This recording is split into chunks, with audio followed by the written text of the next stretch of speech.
ಸ್ವಾಭಾವಿಕವಾಗಿ ಚುನಾವಣೆ ಅಂದಮೇಲೆ ಅದರಲ್ಲಿ ಬಿಸಿಲಿನ ಒಂದು ತಾಪಮಾನ ಜಾಸ್ತಿ ಇರೋದ್ರಿಂದ ಬೆಳಗ್ಗೆ ಒಂದು 2 ಕಾರ್ಯಕ್ರಮ ಮಾಡಬೇಕು, ಸಾಯಂಕಾಲ 3 ಕಾರ್ಯಕ್ರಮಗಳು ಮಾಡಬೇಕು. ಇದು ಒಂದು ಶೆಡ್ಯೂಲ್ ಇತ್ತು. ಇದಾಗಿನೂ ಕೂಡ ಕಷ್ಟ ಆಗ್ತಿತ್ತು. ಬೆಳಗ್ಗೆ ಒಂದೇ ಕಾರ್ಯಕ್ರಮ, ಸಾಯಂಕಾಲ 2 ಕಾರ್ಯಕ್ರಮ ಸಾಧ್ಯ ಆಗ್ತಿತ್ತು. ಪ್ರಾಕ್ಟಿಕಲಿ ಚೆನ್ನಾಗಾಗಿದೆ.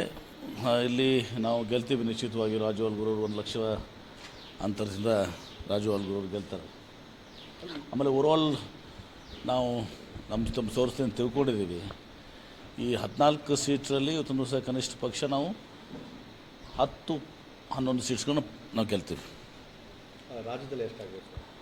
ರಾಜ್ಯದಲ್ಲಿ ಒಂದು 19-20 ಆಗ್ತದೆ ನಮಗೆ. ಈ ಬಾರಿ ಗೆಲುವಿನ ಗುಟ್ಟೇನಿರುತ್ತೆ? ಈ ಬಾರು ಗೆಲುವು ವಿಶೇಷವಾಗಿ 10 ವರ್ಷ ಮೋದಿಯವರ ಸುಳ್ಳು. ಅವರು ಭರವಸೆಗಳೇನು ಕೊಟ್ಟಿದ್ದಾರೆ, ಬರೀ ಭರವಸೆಗಳೇ ಆಗಿದ್ದಾವೆ.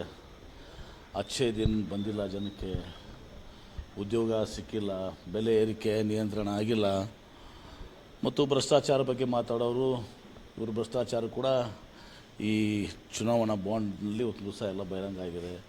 ಹೀಗಾಗಿ ಮೋದಿಯವರ ಏನು ಅದು 19ರ ವೇವ್ ಇತ್ತು.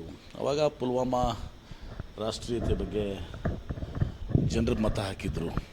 ಈಗ ಅಂಥದ್ದು ಯಾವುದು ಮೋದಿ ಗಾಳಿ ಇಲ್ಲ. ಒಂದು ಎರಡನೇದು, ನಮ್ಮ ಗ್ಯಾರಂಟೀಸ್ ಬಗ್ಗೆ ಭಾಳಷ್ಟು ಮಹಿಳೆಯರು ಒಲವು ತೋರಿಸಿದ್ದಾರೆ. ಹಳ್ಳಿಯಲ್ಲಿ 10 ಜನ ನೀವು ಮಹಿಳೆಯನ್ನು ಕೇಳಿದ್ರೆ 7 ಜನ ನಾವು ಗ್ಯಾರಂಟಿ ಪರವಾಗಿ ಓಟ್ ಹಾಕ್ತೀವಿ ಅಂಥೇಳಿ. ಅದೇ ಬಾರಿ ಇದೆಲ್ಲ ಕೂಡಿ ಸಂಘಟಿತವಾಗಿ ಪ್ರಯತ್ನ ಆಗಿದೆ. ಎಲ್ಲ ಕಡೆ BJP ಒಡೆದ ಮನೆ ಆಗಿತ್ತು. ನಾವೆಲ್ಲ ಸಂಘಟಿತವಾಗಿ ಪ್ರಯತ್ನ ಮಾಡಿದ್ದೀವಿ.